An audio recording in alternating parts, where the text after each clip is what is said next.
Dear brothers and sisters in Jesus Christ, the Gospel of St. Luke, chapter 15, the parable of the lost sheep.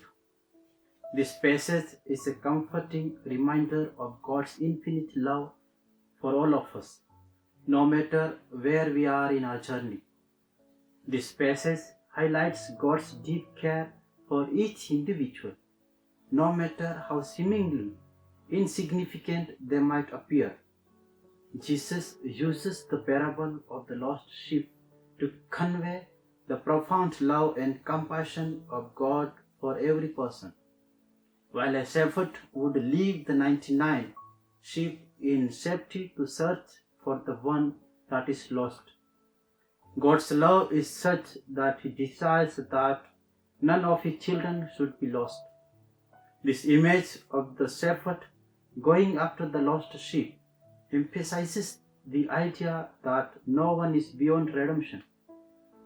God's mercy is always reaching out, especially to those who have strayed or are in need of healing.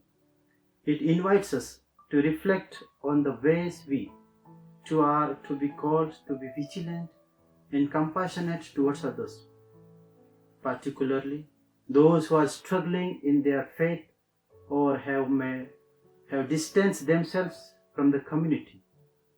Just as the shepherd's heart rejoices when the return of the lost sheep, so does God's heart rejoice when a lost soul returns back to Him.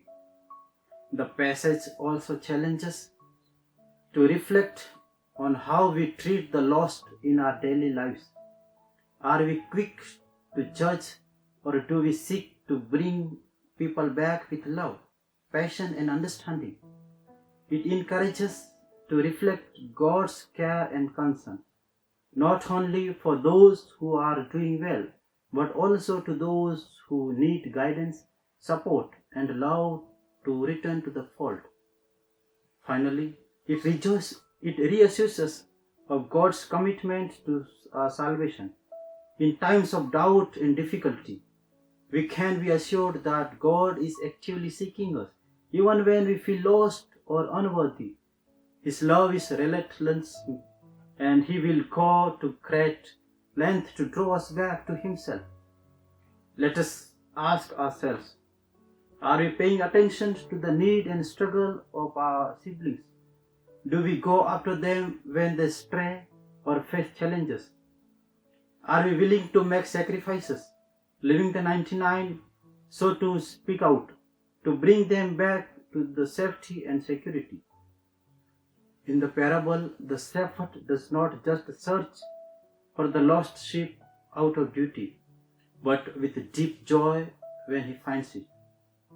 Likewise, the Father rejoices in seeing His children returning to the right path or overcome struggles.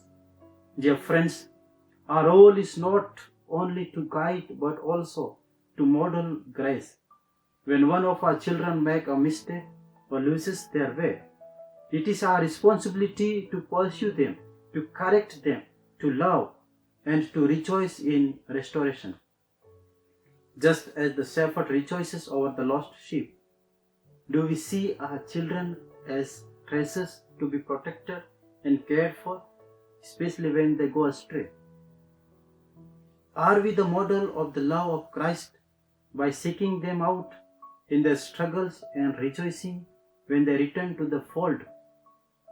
Dear friends, our role is not merely to provide a discipline, but to lead with compassion and to reflect the heart of God, who desires that none should perish. Finally, this parable emphasizes God's will for restoration. Jesus says that it is not the will of the Father that any of these little ones should perish. This reveals the heart of God, who desires not only the preservation of the many, but also the restoration of the one. We, the people of God, are called to align our hearts with the hearts of God.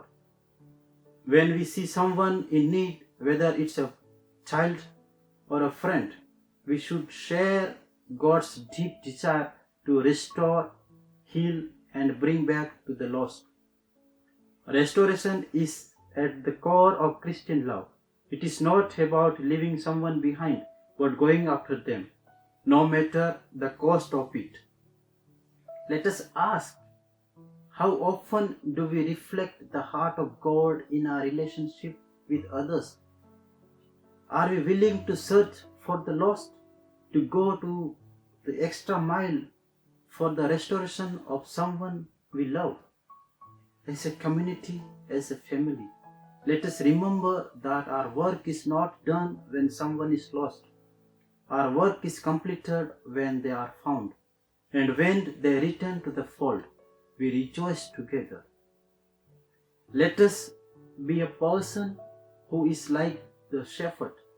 Leave the 99 when necessary to bring back to the one who is lost.